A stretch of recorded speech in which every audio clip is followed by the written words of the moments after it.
भारतीय क्यों अमेरिका में सक्सेसफुल होते हैं, वो अंग्रेजी जानने या अंग्रेजी बोलने के कारण नहीं होते। वो उसका कारण ये है कि भारत एक खासकर एकेडमिकली सक्सेसफुल है, जो आईटी फील्ड है, भारत की एक परंपरा रही है, विज्ञान की एक परंपरा रही है, ज्ञान की एक परंपरा रही है। उस परंपरा के कारण देखोगे अक्सर भारतीय एजुकेशन को बहुत ऊपर देखते हैं। हम अपने बच्चों को पढ़ाई करें, बच्चे आगे जाएं, ये हमारी संस्कृति का भाग है। हमारी जो भाषाएं हैं वो बहुत वैज्ञानिक रही हैं, हमारी जो ज्ञान परंपरा है वो बहुत वैज्ञानिक रही है, इसलिए हमारा मानसिक डेवलपमेंट हुई है, मेंटल डेवलपमेंट हुई है, इसलिए वो हम केपेबल हो गए हैं उसके। भारतीय सीईओज की कॉमन हो रहे हैं। विभिन्नता बहुत ही स्वाभाविक है हमारे लिए। भारत में भी आप देखोगे इतनी ज़्यादा विभिन्नता है, बहुत स्वाभाविक है। और उसमें यह भी है कि हम दो पक्ष साथ साथ लेकर चल सकते हैं।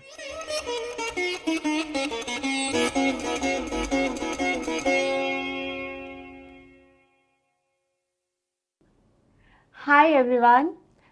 एक जाने माने वेंचर कैपिटलिस्ट और यूएस बेस्ड आईटी एंटरप्रेन्योर कमल रेखी ने कुछ ही दिनों पहले लिंक्डइन पे एक स्टेटमेंट दी। उन्होंने कहा कि जो मैकॉले के चिल्ड्रन है they are doing very well in today's world, and उन्होंने बोला कि इसके बारे में क्रिटिक करना बहुत सिली है।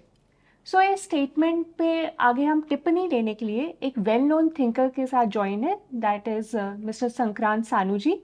ये भी एक काफ़ी सिमिलर बैकग्राउंड शेयर करते हैं कमल रेखी के साथ। He is an IITian and इन्होंने माइक्रोसॉफ्ट में काम किया हुआ है। ये गरुड़ प्रकाशन के फाउंडर एंड CEO है एंड इंग्लिश मीडियम मिथ अथवा अंग्रेजी माध्यम का ब्रह्मजाल के ऑथर भी हैं ये। संक्रांत जी, जो मैकॉले एजुकेशन का जनरल इम्प्रेशन आता है वो इंग्लिश एजुकेशन से आता है या इंग्लिश लैंग्वेज में जो हम कम्युनिकेट करते हैं। मैकॉले एजुकेशन का अर्थ क्या है? मुझे पता नहीं कि कन्वल रेखी ने किस तरह से स्पेसिफिकली यूज़ किया है, लेकिन मैकॉले एजुकेशन, मैकॉले एक इंग्लिश एडमिनिस्ट्रेटर थे 19वीं सेंचुरी में, जिन्होंने एक पद्धति शुरू की भारत में, जो भारत की प्राचीन शिक्षा थी, जो भारत में स्कूल्स थे, उनको हटाकर जो यूरोपियन पद्धति के स्कूल्स थे और उनका जो एजुकेशन सिस्टम था, खासकर अंग्रेज़ी आधारित एजुकेशन, इंग्लिश मीडियम एजुकेशन, वो उन्होंने चालू किया। और उनका कहना था कि मेरे बुक शेल्फ की एक पुस्तक, यानी कि यूरोप के बुक शेल्फ की एक पुस्तक भारत की सब पुस्तकों से ज़्यादा महत्वपूर्ण है। तो यानी कि उसका तात्पर्य ये है कि भारत के पास कुछ भी नहीं था, भारत बिल्कुल पिछड़ा हुआ था, और जो यूरोपीय शिक्षा लेकर आ रहे हैं उसी से भारत का उद्धार होगा। ये तथ्य है मैकॉले एजुकेशन का। कमल रेखी जी ने स्टेटमेंट दिए, उसमें लिखा है कि जो इंडियंस यूएस में हैं, चाहे वो स्टेम फील्ड हो या कॉर्पोरेट हो या पॉलिटिकल फील्ड हो, वो सब फील्ड्स में एक टॉप नॉच पोजीशन में है और उनका मानना है कि ये मैकॉले एजुकेशन के कारण ही है। आपका क्या ओपिनियन है इस बारे में? इंडियंस यूएस में सक्सेसफुल हैं, ये वास्तविकता है। जो वो इंडियंस क्यों सक्सेसफुल हैं वो एक धारणा है। तो जो फैक्ट्स हैं, फैक्ट्स ये है कि इंडियंस, अधिकतर इंडियंस काफ़ी सक्सेसफुल हैं यूएस में, और एक काफ़ी सक्सेसफुल कम्युनिटी है यूएस में। आईटी फील्ड में बहुत सक्सेसफुल हैं और फील्ड्स में भी सक्सेसफुल हो रहे हैं। लेकिन ये मानना कि वो मैकॉले की शिक्षा पद्धति के कारण सक्सेसफुल हो रहे हैं या अंग्रेजी माध्यम जो लागू किया गया भारत के ऊपर उसके कारण हो रहे हैं, ये इसका कोई एविडेंस कन्वल रेखी ने नहीं दिया है, इसका कोई सबूत नहीं है उनके पास। और अगर देखा जाए, अगर वास्तविकता यही है कि वो जो भारतीय हैं यूएस में, खासकर अमेरिका की बात कर रहे हैं, वो अगर मैकॉले शिक्षा के कारण सक्सेसफुल है, तो हमारे को इसका उदाहरण और जगह भी मिलना चाहिए। जैसे कि नाइजीरिया में भी अंग्रेजी माध्यम शिक्षा में काम होता है। तो अगर ऐसा होता कि भारतीय उसके कारण है, तो नाइजीरियंस भी उतने ही सक्सेसफुल होते यूएस के अंदर जितने कि भारतीय हैं। और यूएस में तो सभी को अंग्रेजी बोलनी आती है, तो आपको अंग्रेजी बोलनी आ गई, इसमें आपकी क्या खास बात है?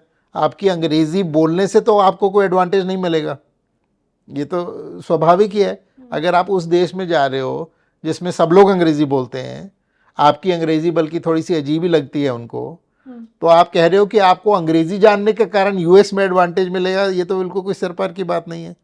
ये तो ऐसा ऐसा कहना हो गया कि भारत में कोई आया अमेरिका से, और भारत में वो अमेरिका से बहुत सक्सेसफुल इसलिए हो गया क्योंकि उसको हिंदी बोलनी आती थी। भारत में सक्सेसफुल हुआ इसका मतलब उसके पास हिंदी तो सभी बोल लेते हैं, उसके पास कोई और हुनर हुआ होगा जिसके कारण वो सक्सेसफुल होगा। तो ये पूरा एक पहलू है कि भारतीय क्यों अमेरिका में सक्सेसफुल होते हैं। वो अंग्रेज़ी जानने या अंग्रेज़ी बोलने के कारण नहीं होते, वो उसका कारण ये है कि भारत एक खासकर एकेडमिकली सक्सेसफुल है, जो आईटी फील्ड है, भारत की एक परंपरा रही है, विज्ञान की एक परंपरा रही है, ज्ञान की एक परंपरा रही है। उस परंपरा के कारण हम देखोगे अक्सर भारतीय एजुकेशन को बहुत ऊपर देखते हैं। हम अपने बच्चों को पढ़ाई करें, बच्चे आगे जाएं, ये हमारी संस्कृति का भाग है। तो उसके कारण और भी बहुत पहलू हैं जिसमें जा सकते हैं, लेकिन आपको ये पहले साबित करना पड़ेगा कि भारतीय वहाँ पर सक्सेसफुल हैं, इसमें हम विवाद नहीं कर रहे। लेकिन अंग्रेजी के कारण, मकौले के कारण सक्सेसफुल हैं, इसके लिए कोई कॉर्नवेल रेखी ने कोई आर्ग्यूमेंट नहीं दिया। तो आपको क्या लगता है कि कौन से कंट्रीब्यूटिंग फैक्टर्स हैं जिसके कारण Indians are so super successful there? नहीं, उसको ये बहुत अच्छा क्वेश्चन है कि why are Indian successful in the US. मेरे एनालिसिस में 2 या 3 कारण हैं जिससे इंडियंस यूएस में सक्सेसफुल होते हैं।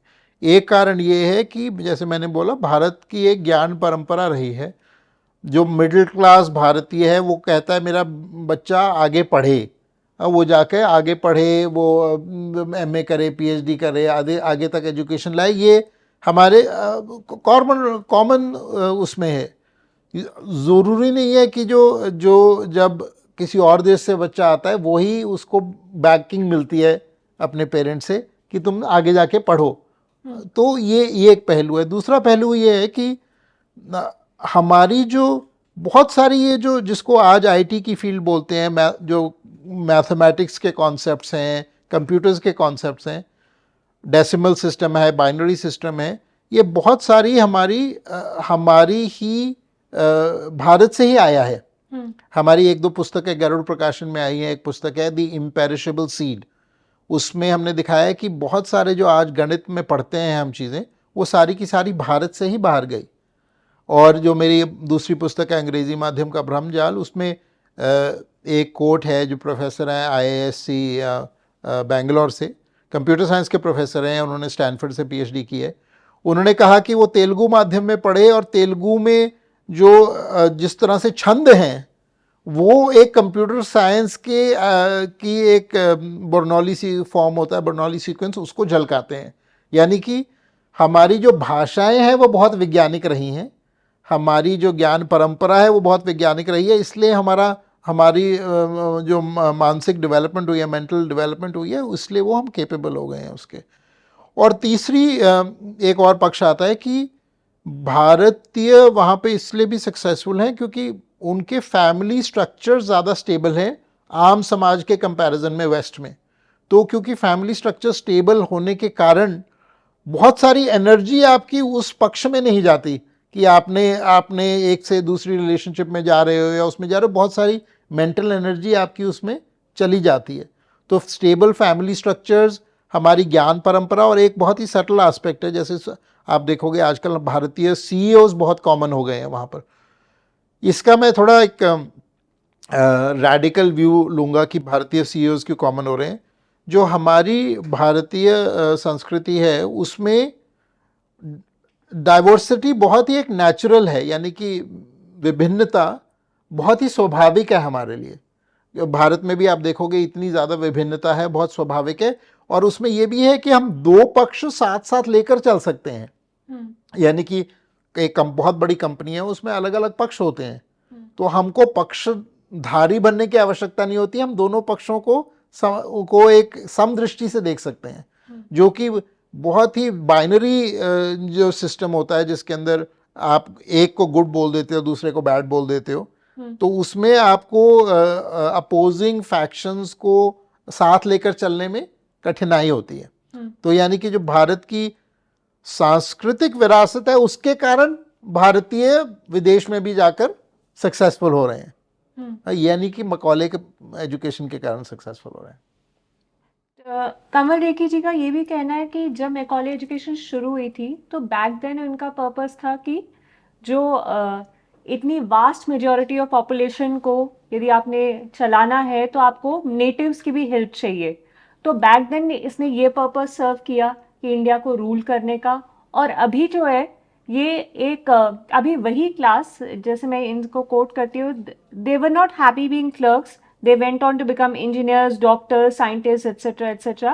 And उन्होंने ये भी बोला कि one of them even has become the vice president of US. So अभी वही मैकॉले एजुकेशन हमें सर्व कर रही है. We have become more aspirational.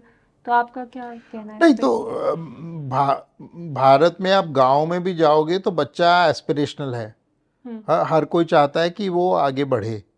तो उसमें मकौले की शिक्षा ने हमको एस्पिरेशनल बनाया, इसका कोई एविडेंस नहीं है। बल्कि जो एक तरह की हीनता की भावना मकौले की शिक्षा ने हमें पैदा की कि जो पाश्चात्य देश हैं वो हमसे बहुत आगे हैं और वहाँ वो बहुत एडवांस्ड हैं, हमको वैसा करना है जैसे वो कर रहे हैं। वो जो एक हीनता की भावना हुई उसके कारण हम दबे रहे हैं। तो ये कहना कि मकौले की शिक्षा के कारण हम इंजीनियर बने, साइंटिस्ट बने, ये बने, वो गलत है। बल्कि आप देखोगे इसरो में भी आज बहुत सारे वैज्ञानिक हैं, वो बहुत सारे भारतीय भाषा माध्यम में पढ़े हुए हैं। तो वो भाषा के कारण कोई इंजीनियर या वैज्ञानिक बनने की होता है ऐसा नहीं होता, या एस्पिरेशनल बन जाता है उसके कारण नहीं होता। बल्कि अंग्रेजी माध्यम ने बहुत सारे 90% भारतीयों की आकांक्षाओं के ऊपर एक भार बन के आया है, जिसके कारण वो आगे नहीं जा पाए जितना वो जा सकते थे। कंवर रेड्डी जी के स्टेटमेंट से मुझे एक चीज़ बहुत कॉन्ट्रास्ट, मतलब कि बहुत उठकर आई कि उन्होंने सक्सेस का बेंचमार्क उन लिमिटेड इंडियंस को लिया है जो अच्छा कर रहे हैं, और उन्होंने वास्ट मेजॉरिटी ऑफ इंडियंस जो नेटिव्स हैं जो अपने देश में हैं उसको उन्होंने पॉइंट में लिया ही नहीं, और उन्होंने उनकी सक्सेस मैकॉले की एजुकेशन को एस्क्राइब कर दी। उनका पॉइंट है कि यूएस में इंडियन सक्सेसफुल हुए हैं मकौले एजुकेशन की तरह। उन्होंने ये भी लिखा है उसमें कि इंडियंस डेमोक्रेटिक हुए, इंडियंस का कॉन्स्टिट्यूशन हुआ, वो भी मकौले एजुकेशन के कारण हुआ। लेकिन उसके दो पहलू आते हैं। एक तो अगर इंडियन मकौले एजुकेशन इतनी सक्सेसफुल थी तो उसके कारण इंडिया का जीडीपी एशियन देशों में इतना कम क्यों है, जीडीपी पर कैपिटा। अगर आप पर कैपिटा जीडीपी देखें तो जहां मकौले नहीं पहुंचा, जैसे जापान है या साउथ कोरिया है या ताइवान है, उनका जीडीपी पर कैपिटा भारत से बहुत ज़्यादा है और वहाँ पे कोई अंग्रेजी माध्यम की शिक्षा का प्रयोग नहीं करते वो लोग।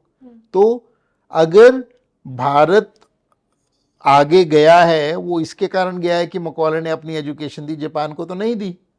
तो वो जापान कैसे बहुत आगे चला गया, भारत से भी बहुत आगे चला गया, है ना। तो आप सबसे पहले तो देखोगे कि भारत गरीब रहा और उस गरीब रहने का एक बहुत बड़ा कारण है मकौले की शिक्षा पद्धति। और जहाँ पे आप डेमोक्रेसी या कॉन्स्टिट्यूशन की बात करते हो, अगर आप देखोगे जैसे मकौले चिल्ड्रन भारत में थे वैसी मकौले चिल्ड्रन पाकिस्तान में भी थे, वही मकौले चिल्ड्रन वहाँ पे भी थे, एक ही देश था। तो पाकिस्तान में क्यों नहीं इतने डेमोक्रेसी आ गई? अगर मकौलेज चिल्ड्रन के कारण आई थी तो पाकिस्तान में भी वैसी अच्छी डेमोक्रेसी होनी चाहिए थी तो भारत में आई। तो वो भी उसका भी कोई तथ्य नहीं है कि मकौले के कारण हमारी डेमोक्रेसी आई या मकौले के कारण भारत सक्सेसफुल डेमोक्रेसी बना।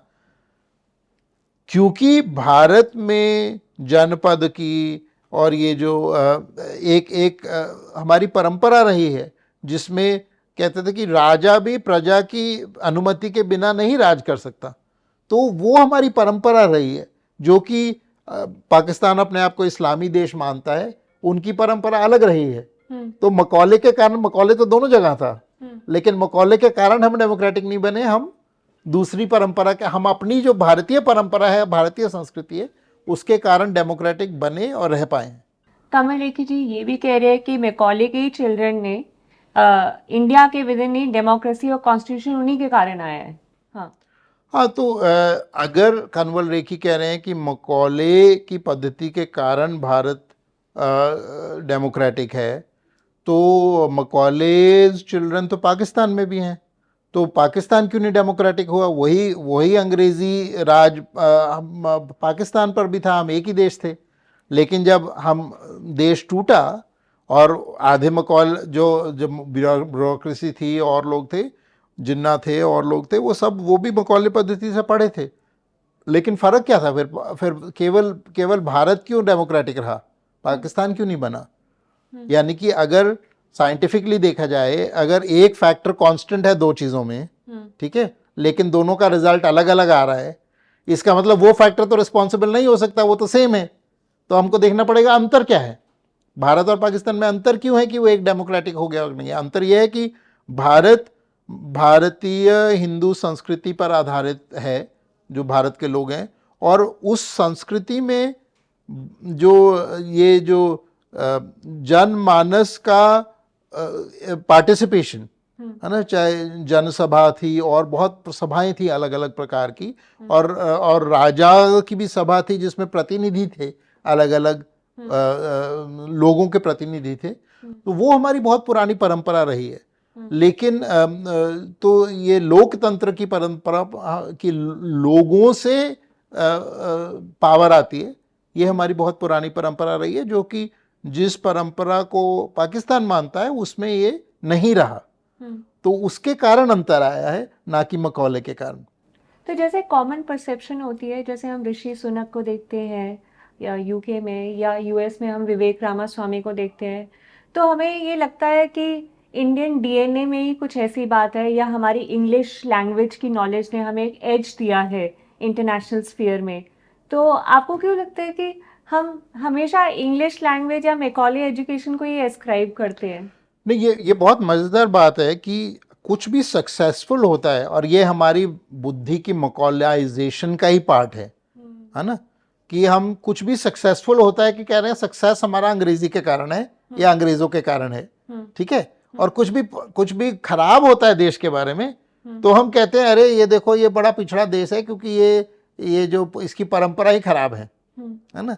यानी कि कोई भी खराब चीज़ अगर हमने बनानी हो, तब कह रहे हैं कि ये देखो विमेन का स्टेटस खराब है। क्यों खराब है? ये नहीं कहेंगे अंग्रेज़ों के कारण खराब है, ये है कि ये हिंदू समाज के कारण खराब है, ये जो भारत की परंपरा है उसके कारण खराब है। आईटी में क्यों सक्सेस है? वो मकौले के कारण है है ना। तो ये हमारी एक दृष्टिकोण हो गया है, जिसके अंदर हम कोई भी पॉजिटिव चीज़ है वो हम इन्वेडर को एट्रीब्यूट करते हैं, और कोई भी नेगेटिव चीज़ है वो हम नेटिव कल्चर को या लोकल उसको करते हैं। लेकिन वास्तविकता उसके बिल्कुल विपरीत है। अगर आप देखोगे, जो अंग्रेजी के कारण अगर हम सक्सेसफुल होते, आईटी फील्ड ही ले लो, कहते हैं कि आईटी फील्ड में हम अंग्रेजी के कारण सक्सेसफुल हुए हैं, तो नाइजीरिया तो पूरा अंग्रेजी का प्रयोग करता है। नाइजीरिया क्यों नहीं आईटी सुपर पावर हुआ? कीनिया क्यों नहीं आईटी सुपर पावर हुआ? और आप इजराइल देश में देखो, वहां आप जाके देखो, मेरी एक टीम काम करती थी हाइफा में, मैं वहां गया था माइक्रोसॉफ्ट में जब मैं काम करता था।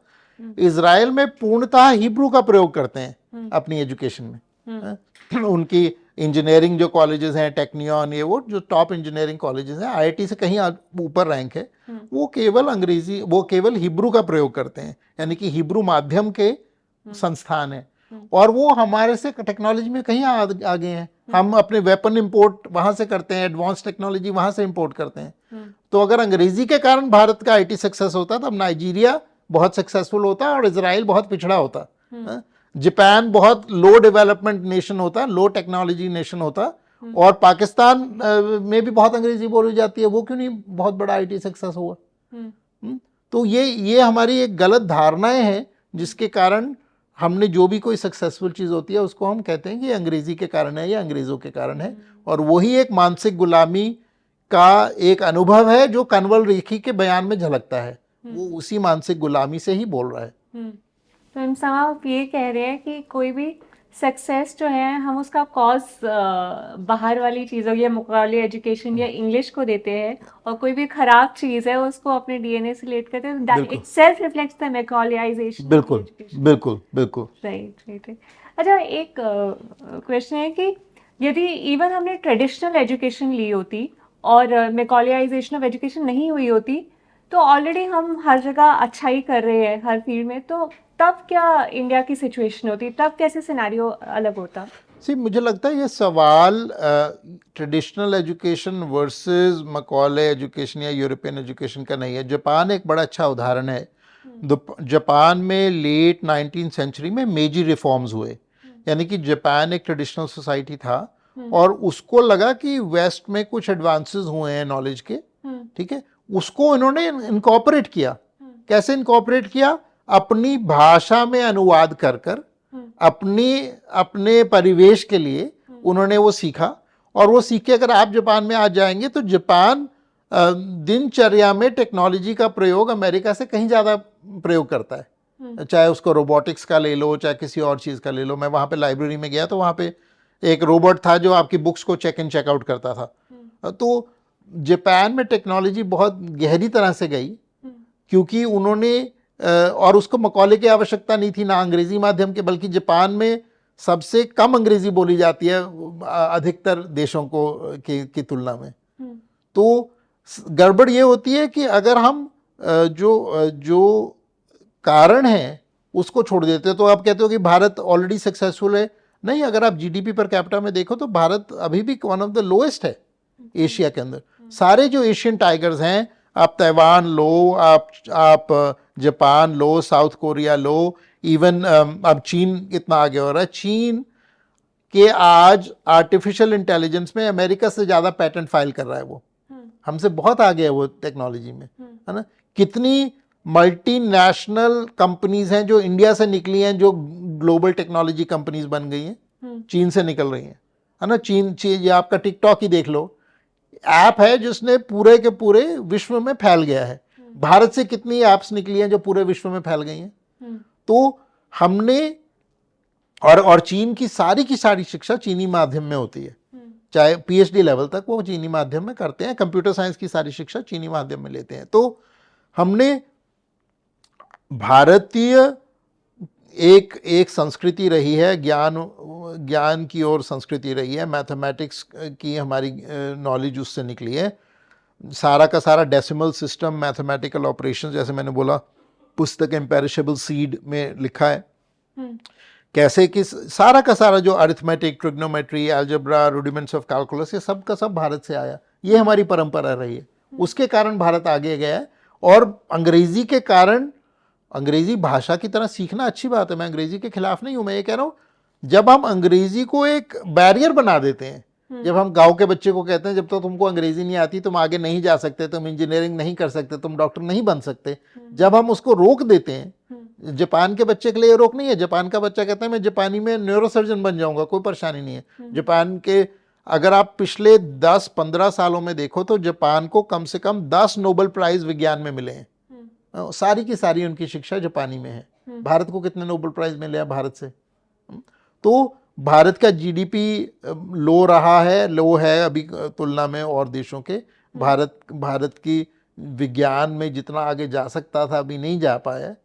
तो मैं मकॉले की एजुकेशन को उसका दोष दूंगा कि हमारी एक जो सेल्फ रिस्पेक्ट होती है और हमारी वो होती है, वो उसने दबा के रखी। अब धीरे धीरे हम उभर के आ रहे हैं और हम आगे जाएंगे। तो मैं बहुत पॉजिटिव हूँ भारत के लिए कि हम उभर के आएंगे और आगे जाएंगे।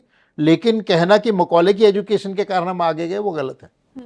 जैसे मैंने आपकी बुक अंग्रेजी माध्यम ब्रह्मचार का गहन स्टडीज़ की, तो मैंने पाया कि हम एज नॉर्मल व्यूअर हम ये गलती करते हैं कि English as a language and English as a medium of instruction को हम मिक्स कर देते हैं और हम अपनी सारी जो सक्सेस है वो इंग्लिश, क्योंकि हम इंग्लिश लैंग्वेज जानते हैं इसलिए हमारा फ़ायदा हुआ। बट कितना हमारा नुकसान हुआ कि हम इंग्लिश को as a medium of instruction हमने कंटिन्यू किया, राइट? हाँ, ये दोनों पहलू फर्क है। भाषा कोई भी सीखे अच्छी चीज़ है। आप अंग्रेजी सीखिए, बहुत अच्छी बात है। आप अंग्रेजी क्यों, सिर्फ आप रशियन सीखिए, चाइनीज सीखिए, जापानी सीखिए, बहुत भाषाएं सीखिए। हर भाषा सीखने से आपको फायदा ही होगा, है ना। तो कोई भी नहीं कह रहा, मैं तो बिल्कुल नहीं कह रहा कि आप अंग्रेजी ना सीखिए, लेकिन आप अंग्रेजी की गुलामी ना सीखिए। आप अंग्रेजी को अपने मन के ऊपर ऐसे ना बनाए कि अंग्रेजी के बिना कुछ होता नहीं है, दुनिया में सिर्फ लोग अंग्रेजी बोल रहे हैं, क्योंकि ये सच नहीं है। दुनिया में लोग अपनी अपनी भाषा, हर देश में अपनी भाषा का प्रयोग करते हैं। जो भी उन्नत देश है वो अपनी भाषा के आधार पर ही उन्नत हुआ है। मेरी पुस्तक में एक टेबल है कि आप टॉप 20 कंट्रीज ले लो जीडीपी पर कैपिटा में सबसे जो आगे हैं, और आप बॉटम 20 ले लो, तो टॉप 20 कंट्रीज में 20 के 20 देश अपनी भाषा का प्रयोग करते हैं, और उसमें सिर्फ 3 देश हैं जो अंग्रेजी का प्रयोग करते हैं। यानी कि आप जर्मनी में जाओगे, जर्मन प्रयोग करते हैं, फ्रांस में जाओगे, फ्रांस प्रयोग करते हैं, जापान में जाओगे, साउथ कोरिया में जाओगे, सब अपनी अपनी भाषा का प्रयोग करते हैं। और जो सबसे गरीब देश है वो ऐसे हैं जो किसी ना किसी उपनिवेशी कॉलोनियल भाषा का प्रयोग करेंगे, चाहे वो इंग्लिश हो, चाहे फ्रेंच हो, चाहे स्पेनिश हो। तो भाषा सीखना अच्छा है, अलग अलग भाषाएं, अंग्रेजी को सीखना भी अच्छा है, लेकिन जब हम माध्यम बदलते हैं और कहते हैं कि वो कोई विकल्प ही नहीं देते, भारत में आज विकल्प ही नहीं है कि बच्चा डॉक्टर बन पाए हिंदी में या तमिल में या बंगाली में, तो फिर हम 90% लोगों को पीछे रखते हैं। ये समस्या है। तो जैसे आप कंट्रीज के एग्जांपल कोट करते हैं कि चाइना अपनी भाषा यूज़ करता है फिर इतना डेवलप्ड है, जापान अपनी भाषा यूज़ करता है फिर इतना डेवलप्ड है, डिस्पाइट दीज लाइव एग्जांपल्स, फिर ये मिथ क्यों सारे देश में, सारी वर्ल्ड में फैला हुआ है कि जो इंग्लिश लैंग्वेज है वो आपको एक गेटवे दे देती है for the best things in the world? मतलब ना कि नॉर्मल सिटीजन्स बट कि टॉप डाउन हर कोई यही सोचता है, ऐसा क्यों है? अच्छा, पहली बात तो वर्ल्ड में ये नहीं फैला हुआ, यही सबसे बड़ी हमारी जो भ्रम है वो यही है कि जो भारत के एक वर्ग की मान्यता है जो भारत में फैलाई गई है वो पूरे विश्व की मान्यता है। विश्व की मान्यता ये नहीं है कि अंग्रेजी के कारण उनका उद्धार हो रहा है। जैसे कह रहा हूँ, केवल पूरे के पूरे विश्व में 4-5% है जिनकी अंग्रेजी फर्स्ट लैंग्वेज है, और ऐसी 4-5% और है जिनको अंग्रेजी आती है। पूरे विश्व में 10% से ज़्यादा लोगों को अंग्रेजी नहीं आती। अच्छा। हाँ, बहुत ही कम वर्ग है जिसको अंग्रेजी आती है। और उसमें अगर आप अलग अलग देशों में जाओगे, मैं 50 से ज़्यादा देशों में जा पाया हूँ, बहुत ही कम अंग्रेजी आती है लोगों को। तो हमारे मन की सोच है। आप वर्ल्ड लीडर्स को देखो, पुतिन इंटरव्यू क्या अंग्रेजी में देता है? रशियन में देता है। चाहे प्रेसिडेंट जी चाइना का इंटरव्यू अंग्रेजी में देता है क्या? नहीं, अपनी चीनी भाषा में देता है। सब कोई अपनी भाषा बोल रहे हैं, और उसमें अपनी भाषा बोलने के बाद कोई भी टेक्नोलॉजी में या उसमें पीछे नहीं है ना। तो बल्कि टेक्नोलॉजी अडॉप्शन उन देशों में जो अपनी भाषा का प्रयोग कर रहे हैं विज्ञान के लिए और शिक्षा के लिए, भारत से कहीं अधिक आप जाओगे। मैं अभी 10 साल पहले जब चीन गया था, बीजिंग गया था, तो तभी भी वहाँ पे वो स्मार्टफोन के ऊपर गूगल मैप्स वगैरह यूज़ करके या और मैप्स यूज़ करके नेविगेशन कर रहे थे। सब चीनी में था, चीनी में इंस्ट्रक्शन आती थी, चीनी में इंटरफेस था। लेकिन भारत में अभी भी उतनी अडॉप्शन नहीं हुई है जितनी कि चीन में 10 साल पहले थी जन साधारण के अंदर टेक्नोलॉजी की। तो ये मान्यता कि अंग्रेजी के कारण उद्धार हो रहा है, अंग्रेजी के कारण हम टेक्नोलॉजी में आगे हो रहे हैं, वो और विश्व में सब सोच रहे हैं ऐसा है, वो मान्यता ही गलत है। ऐसा नहीं है, हमारा ही भ्रम है कि अंग्रेजी के कारण सब लोग तरक्की कर रहे हैं। तो जैसे लास्ट डेकेड से हमारा देश एक इंडिक रेनेसां से गुजर रहा है, सो अभी हम काफ़ी लोग अपनी भाषा में प्राइड महसूस करने लगे और उसे बोलने में कंफर्टेबल महसूस करने लगे बाय द वेरी फैक्ट कि हम ये इंटरव्यू हिंदी में कर रहे हैं, दैट रिफ्लेक्ट्स। सो आपको क्या लगता है, हम इस चीज़ से कब तक निकल पाएंगे कि हम अपनी सक्सेस का रीज़न अपनी सनातन सिविलाइजेशन को देंगे रादर देन इंग्लिश लैंग्वेज या मैकॉले एजुकेशन? हमें कितना समय लगेगा? इस समय तो क्या है ना कि एक कहावत है अंग्रेजी की, नथिंग सक्सीड्स लाइक सक्सेस, है ना। जब जापान ऑटो इंडस्ट्री में विश्व में सबसे आगे निकल गया, है ना, जब बड़ी बड़ी कंपनी, जबकि अमेरिका क्या कहते हैं, ऑटोमोबाइल यानी कि गाड़ी का आविष्कार अमेरिका में हुआ, या मैंने ब्रिटेन में और अमेरिका में हुआ, तो लेकिन जापान जो शुरू में फोर्ड और ऐसी अमेरिकन कंपनी थी जो कि बड़ी कार मैन्युफैक्चरर्स थी, बाद में जापान आया, उसने टोयोटा, होंडा जैसी कंपनी थी जो बुरी छा गई थी विश्व में। तो जब वो इकोनॉमिकली सक्सेसफुल हुआ तब लोगों ने शुरू करना, बहुत चर्चा हुई जापानीज मॉडल की, कि क्या खासियत है जापानीज मॉडल की जो वो इतना सक्सेसफुल हो रहा है। ठीक है, तो भारत में भी परिवर्तन तब आएगा, ये साथ साथ चलेंगे, यानी कि जैसे भारत इकोनॉमिकली सक्सेसफुल होता रहेगा वैसे ही ये चर्चा अपने आप ही बदलती रहेगी, क्योंकि भारत इकोनॉमिकली सक्सेसफुल भी तभी होगा जब शिक्षा और जब वार्ता हमारी अपनी भाषाओं में होगी, क्योंकि आप सिर्फ 5-10% भारत को सक्सेसफुल करके पूरे भारत को सक्सेसफुल नहीं बना सकते, है ना। तभी पूरा का पूरा वर्ग जब उठेगा, सब लोग जब आगे बढ़ पाएंगे, तभी बढ़ पाएंगे जबकि शिक्षा भी मातृभाषा में होगी और वार्ता भी मातृभाषा में होगी। तो उस जैसा होगा, जैसे वो सक्सेस आएगा वैसे ही अपने आप ही वो सेल्फ कॉन्फिडेंस भी बढ़ता जाएगा। यानी कि हम भारतीय लोग आईआईटी में जब टॉप पे पहुंचे हैं, जैसे मैं माइक्रोसॉफ्ट में वहाँ पे काम करता था यूएसए में, अब बहुत सारे लोग सीईओज हैं, माइक्रोसॉफ्ट का सीईओ भी भारत से है और कंपनी गूगल के सीईओ, तो उससे एक सेल्फ कॉन्फिडेंस आता है कि हम किसी भी श्रृंखला तक पहुंच सकते हैं। तो उस तरह से जो वो भारतीय हैं उसका एक पॉजिटिव इम्पैक्ट हमारे पर है। लेकिन अंततोगत्वा भारत को वहां पहुंचना पड़ेगा। ये नहीं कि हम कितने 0.1% हमारे लोग अमेरिका में जाके सक्सेसफुल हो जाते हैं, वो भारत के सक्सेस का माप नहीं माना जाएगा। जब भारत का जीडीपी अमेरिका के जीडीपी में पहुंचेगा, जब अमेरिकन लाइन लगा के वीसा लेने के लिए भारत में आएंगे, तब हम मानेंगे कि हम सक्सेसफुल हुए। राइट। जैसे कि हमने कमल रेखी की स्टेटमेंट का मैकॉले चिल्ड्रन के बारे में बहुत वेल इंटेंशन क्रिटिक किया, ये सिर्फ कमल रेखी का स्टेटमेंट नहीं होगा, ऐसे काफ़ी सारे भारतीय हैं जो अपनी सक्सेस यूएस में इंग्लिश को या मैकॉले एजुकेशन को एस्क्राइब करते हैं। So I think this will be helpful for you. Thanks.